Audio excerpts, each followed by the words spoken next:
Hello दोस्तों, स्वागत है आपका आज के महिला पर्यवेक्षक की नए वीडियो में टेक्स्ट प्रैक्टिस सीरीज़ का। तो बिना देरी करते हुए शुरू करते हैं पहले क्वेश्चन से। आज का पहला क्वेश्चन दिया है, निम्नलिखित में से कौन आंगनबाड़ी केंद्रों के लक्षित हितग्राही नहीं है। तो जो परित्यक्तता महिलाएं होते हैं वो आंगनबाड़ी केंद्रों के लक्षित हितग्राही नहीं होते हैं। बाकी गर्भवती महिलाएं, शिशुवती, किशोरी बालिका ये सब होते हैं। आगे देखिए, आंगनबाड़ी केंद्रों में वर्तमान में लागू पूरक पोषण आहार सेवा के अंतर्गत निम्न में से किन्हें प्रतिदिन गर्म पका हुआ भोजन प्रदान किया जाता है। तो 3 वर्ष से 6 वर्ष तक के बच्चे को प्रतिदिन गर्म पका हुआ भोजन प्रदान किया जाता है। शासकीय बाल संरक्षण गृहों में किस रोग से पीड़ित दंपतियों के 18 वर्ष आयु तक के स्वस्थ बच्चों को उनके माता पिता से अलग रखकर उन्हें स्वस्थ वातावरण उपलब्ध कराया जाता है। तो कुष्ठ रोग से जो पीड़ित होते हैं उनको अलग करके रखा जाता है उनके इलाज के लिए। छत्तीसगढ़ महिला कोष की ऋण योजना अंतर्गत स्व सहायता समूहों को उनकी बचत राशि का न्यूनतम 4 गुना से अधिकतम कितना गुना तक ऋण प्रथम बार में प्रदान किया जाता है। तो बी ऑप्शन इसका सही होगा, 10 गुना प्रदान किया जाता है।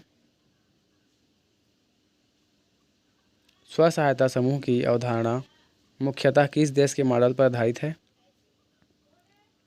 तो स्व सहायता समूह की अवधारणा जो है वो मुख्यतः बांग्लादेश की मॉडल पर आधारित है। ए ऑप्शन इसका सही होगा, बांग्लादेश के मॉडल पर आधारित है। किशोरी शक्ति योजना का क्रियान्वयन किसकी सहायता से किया जा रहा है। तो किशोरी शक्ति योजना का क्रियान्वयन जो है वो विश्व बैंक की सहायता से किया जा रहा है। ए ऑप्शन इसका सही होगा, विश्व बैंक की सहायता से किशोरी शक्ति योजना का क्रियान्वयन किया जा रहा है। निम्न में से सभी किस कारण से गर्भवती महिलाओं में कुपोषण की आशंका होती है। तो कम अवधि में ज़्यादा बच्चे पैदा करना, उसे तपेदिक या खून की कमी होना, गर्भावस्था में उसके भार में कोई खास वृद्धि न होना, उपरोक्त सभी कारण से गर्भवती महिलाओं में कुपोषण की आशंका होती है। डी ऑप्शन इसका सही होगा। किशोरी शक्ति योजना कौन सी योजना है। तो किशोरी शक्ति योजना जो है वो केंद्रीय क्षेत्रीय योजना है। ए ऑप्शन इसका सही होगा, किशोरी शक्ति योजना केंद्रीय क्षेत्रीय योजना है। जागृति शिविर आयोजन का मुख्य उद्देश्य है। तो महिलाओं को उनके कानूनी अधिकारों के प्रति जागरूक करना, विभागीय योजनाओं एवं कार्यक्रमों का प्रसार करना, सामाजिक कुरीतियों एवं कुप्रथाओं के विरुद्ध महिलाओं में जागृति लाना। उपरोक्त सभी जो है, डी ऑप्शन सही होगा इसका, उपरोक्त सभी जागृति शिविर आयोजन का मुख्य उद्देश्य है।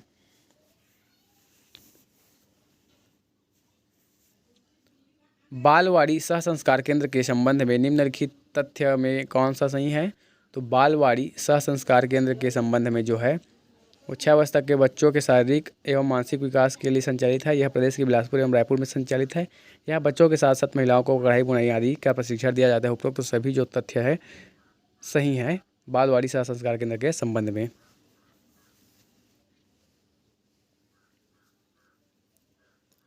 लिंग चयन एवं भ्रूण हत्या के संबंध में कौन सा अधिनियम प्रभावशील है। तो लिंग चयन एवं भ्रूण हत्या के संबंध में जो है PNDT एक्ट 1994 जो है प्रभावशील है। DPT की एक खुराक कितने मिलीलीटर की होती है। तो जो DPT की एक खुराक होती है वो 0.5 ml 0.5 मिलीलीटर की होती है DPT की एक खुराक। आंगनबाड़ी केंद्रों में सामान्यतः किस दिन टीकाकरण किया जाता है। तो आंगनबाड़ी केंद्रों में जो है सामान्यतः मंगलवार के दिन टीकाकरण किया जाता है। बी ऑप्शन सही होगा इसका, मंगलवार के दिन आंगनबाड़ी केंद्रों में सामान्यतः टीकाकरण किया जाता है। राज्य शासन द्वारा आंगनबाड़ी कार्यकर्ता को कितनी मानदेय राशि दी जाती है। तो राज्य शासन द्वारा आंगनबाड़ी कार्यकर्ता को 3,800 रुपये 3,800 रुपये की मानदेय राशि दी जाती है। बी ऑप्शन इसका सही होगा, 3,800 रुपये की मानदेय राशि दी जाती है आंगनबाड़ी कार्यकर्ता को। ग्रामीण या शहरी क्षेत्रों में 800 से 1600 की जनसंख्या पर कितने आंगनबाड़ी केंद्र होना आवश्यक है। तो ग्रामीण या शहरी क्षेत्रों में 800 से 1600 की जनसंख्या पर 2 आंगनबाड़ी केंद्र होना आवश्यक है। बी ऑप्शन सही होगा। गर्भवती एवं शिशुवती महिलाओं को आंगनबाड़ी केंद्रों में दी जाने वाली रेडी टू ईट फूड का निर्माण किसके द्वारा किया जाता है। तो गर्भवती एवं शिशुवती महिला को जो आंगनबाड़ी केंद्रों में रेडी टू ईट फूड दिया जाता है उसका निर्माण राज्य बीज एवं कृषि विकास निगम द्वारा किया जाता है। आंगनबाड़ी केंद्रों में 6 माह से 3 वर्ष आयु के गंभीर कुपोषित बच्चों को कितनी मात्रा में रेडी टू ईट फूड प्रतिदिन दी जाती है? तो 200 ग्राम रेडी टू ईट फूड प्रतिदिन दी जाती है आंगनबाड़ी केंद्र में कुपोषित बच्चों को। निम्न में से कौन सा शिशु मृत्यु का कारण है? ऑप्शन दिया है शिशु जन्म के प्रथम 7 दिन में देखभाल पर पर्याप्त ध्यान न देना, गर्भवती में रक्ताल्पता की स्थिति में IFA का सही उपयोग न होना, नवजात को सिर्फ और सिर्फ स्तनपान करा के शहद पिलाना। तो उपरोक्त तो सभी जो है शिशु मृत्यु का कारण है।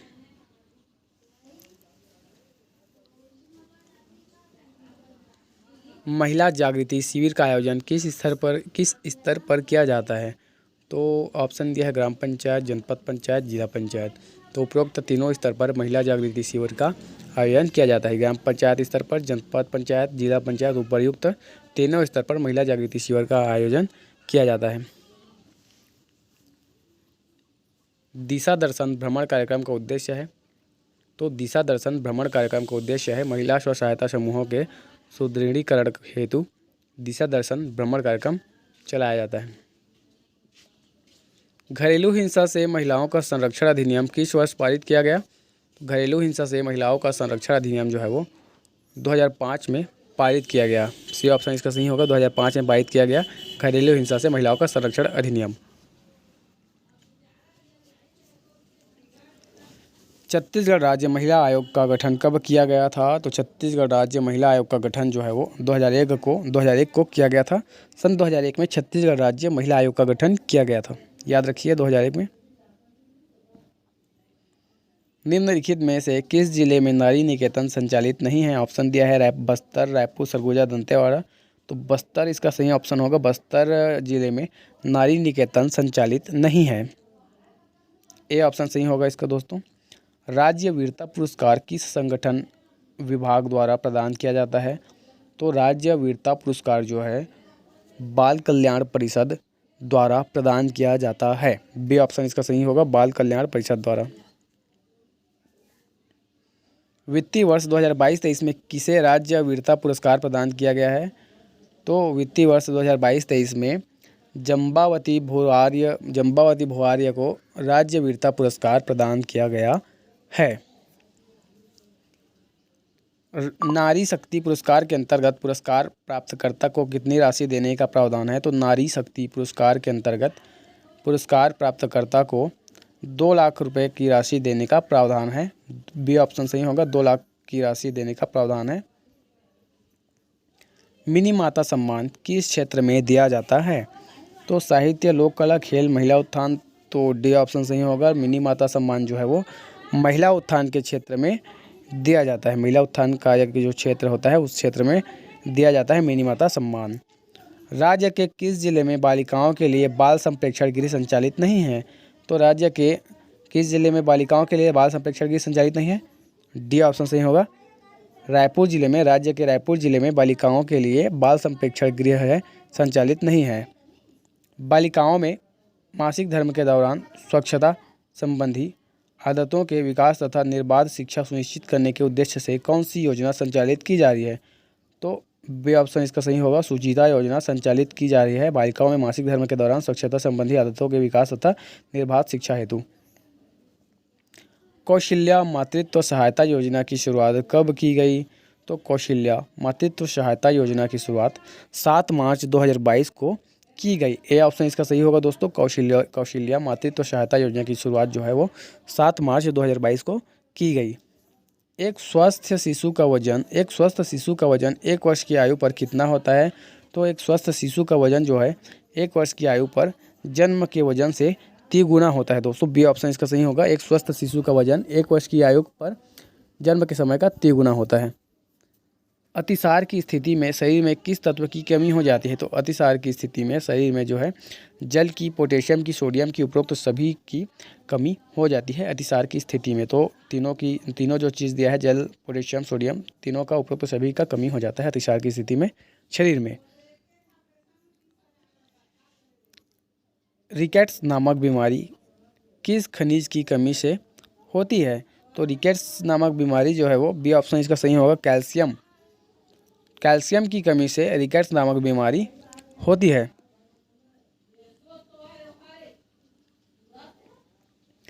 आईसीडीएस का उद्देश्य है, आईसीडीएस का उद्देश्य है, तो आईसीडीएस का उद्देश्य क्या है? ए ऑप्शन इसका सही होगा, माँ की क्षमता का विकास जिससे वह शिशु की देखभाल स्वयं कर सके, आईसीडीएस का उद्देश्य है। ए ऑप्शन इसका सही होगा दोस्तों। परिवार नियोजन केंद्र स्थापित किए गए हैं, तो परिवार नियोजन केंद्र जो है प्रत्येक नगर में तथा प्रत्येक ग्राम में, उपरोक्त तो दोनों इसका सही आंसर होगा। परिवार नियोजन केंद्र स्थापित किए गए हैं। स्त्री की इच्छा के विरुद्ध फोटो खींचना और प्रसारण करना कानूनी भाषा में क्या कहलाता है?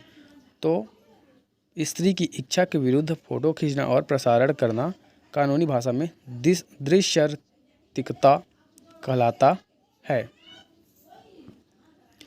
शिक्षा का अधिकार 6 से 14 वर्ष के बच्चों को निःशुल्क कब लागू किया गया?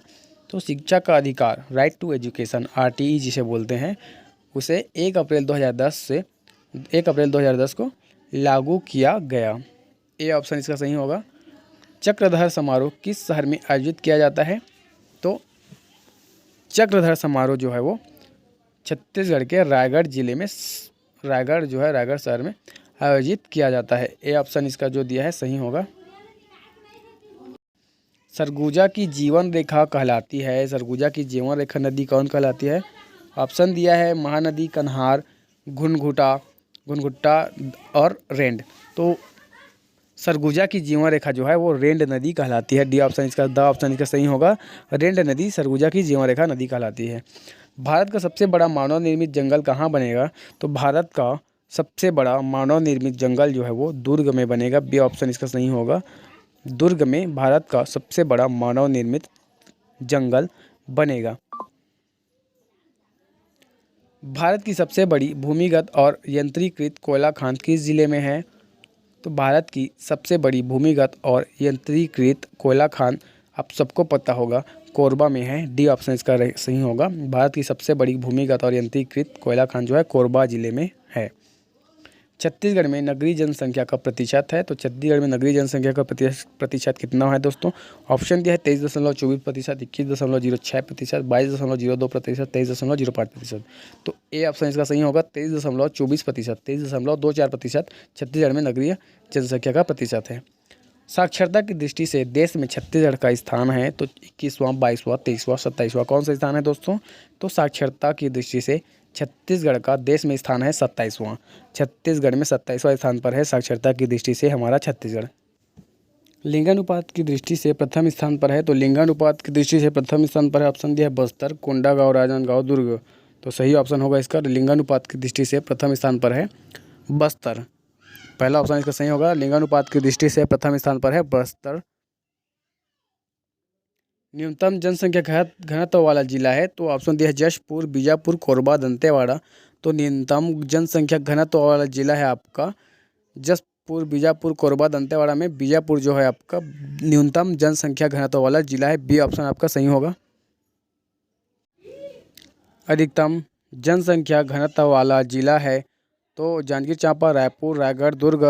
तो छत्तीसगढ़ में अधिकतम जनसंख्या घनत्व वाला जिला है दोस्तों। ए ऑप्शन इसका सही होगा। जांजगीर चांपा जनसंख्या घनत्व वाला, अधिकतम जनसंख्या घनत्व वाला जिला है जांजगीर चांपा। ए ऑप्शन आपका सही होगा। सबसे कम जनसंख्या वृद्धि वाला जिला है, सबसे कम जनसंख्या वृद्धि वाला जिला है बीजापुर, कोरिया, महासमुंद, जशपुर। तो सबसे कम जनसंख्या वाला जिला होगा आपका बीजापुर। ए ऑप्शन इसका सही होगा। बीजापुर जो है सबसे कम जनसंख्या वृद्धि वाला जिला है। सबसे अधिक जनसंख्या वृद्धि वाला जिला है, ऑप्शन दिया है राजनांदगांव, सरगुजा, कबीरधाम, दंतेवाड़ा।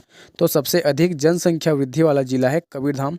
सी जो कबीरधाम दिया है, बी ऑप्शन ऊपर नीचे हो गया है, तो कबीरधाम जिला जो है सबसे अधिक जनसंख्या वृद्धि वाला जिला है। छत्तीसगढ़ राज्य में कृषि पर निर्भर जनसंख्या प्रतिशत है, तो छत्तीसगढ़ राज्य में ऑप्शन दिया है 65%, 85%, 75%, 95%। तो छत्तीसगढ़ राज्य में 75% जनसंख्या कृषि पर निर्भर है। छत्तीसगढ़ में कृषि जोतों की संख्या है, तो 29.10 लाख, 29.66 लाख, 22.45 लाख, 30.18 लाख। सही आंसर होगा 29.66 लाख। छत्तीसगढ़ में कृषि जोतों की संख्या जो है 29.66 लाख है। छत्तीसगढ़ की कर्क रेखा गुजरती है ऊपर से, नीचे से, मध्य से, बाहर से। तो छत्तीसगढ़ की कर्क रेखा जो है कहाँ से गुजरती है दोस्तों? तो छत्तीसगढ़ की कर्क रेखा, सही ऑप्शन होगा इसका ए। छत्तीसगढ़ की कर्क रेखा ऊपर से गुजरती है, ऊपरी भाग से गुजरती है। दंडकारण्य प्रदेश की औसत ऊंचाई कितनी है? ऑप्शन दिया है 500 मीटर, 800 मीटर, 900 मीटर, 700 मीटर। तो दंडकारण्य प्रदेश की औसत ऊंचाई जो है वो 800 मीटर है। बी ऑप्शन आपका सही होगा, दंडकारण्य प्रदेश की औसत ऊंचाई 800 मीटर है। पर्यटक स्थल मैनपाट किस प्राकृतिक स्थिति पर स्थित है? तो पर्यटक स्थल मैनपाट आपका ऑप्शन दिया है दंडकारण्य के पठार, छत्तीसगढ़ के मैदान, सतपुड़ा की श्रेणी, इनमें से कोई नहीं। तो पर्यटक स्थल मैनपाट जो है वो छत्तीसगढ़ के मैदान पर स्थित है। छत्तीसगढ़ की सर्वाधिक सीमा इस प्रदेश के साथ लगी हुई है। किस प्रदेश के साथ लगी हुई छत्तीसगढ़ की सर्वाधिक सीमा? ऑप्शन दिया है मध्य प्रदेश, ओडिशा, आंध्र प्रदेश, महाराष्ट्र। तो छत्तीसगढ़ की सर्वाधिक सीमा जो है वो ओडिशा प्रदेश के साथ लगी हुई है, ओडिशा राज्य के साथ लगी हुई है छत्तीसगढ़ की सर्वाधिक सीमा। मिनी माता का जन्म कहाँ हुआ था? ऑप्शन दिया है मध्य प्रदेश, कर्नाटक, त्रिपुरा, असम। तो मिनी माता का जन्म, ऑप्शन दिया है मध्य प्रदेश, कर्नाटक, त्रिपुरा, असम। तो मिनी माता का जन्म जो हुआ था वो असम में हुआ था। डी ऑप्शन आपका सही होगा, असम में मिनी माता का जन्म हुआ था। कबीर पंथियों का धर्मनगर कहा जाता है। ऑप्शन दिया है गरियाबंद, दामाखेड़ा, अमरपुर, बगीचा। तो कबीर पंथियों का धर्मनगर, सही आंसर होगा बी, दामाखेड़ा को कबीर पंथियों का धर्मनगर कहा जाता है। वैष्णव संप्रदाय के प्रवर्तक वल्लभाचार्य की जन्म स्थल है। तो वैष्णव संप्रदाय के प्रवर्तक वल्लभाचार्य की जन्म स्थली है, आपका सही आंसर होगा चंपारण्य। बी ऑप्शन आपका सही होगा, वैष्णव संप्रदाय के प्रवर्तक वल्लभाचार्य की जन्म स्थल होगा चंपारण्य। तो आज के लिए इतने हैं दोस्तों। चैनल को लाइक कीजिए, सब्सक्राइब कीजिए और बेल आइकन को दबा दीजिए ताकि आपको नए वीडियो का नोटिफिकेशन मिलता रहे। धन्यवाद।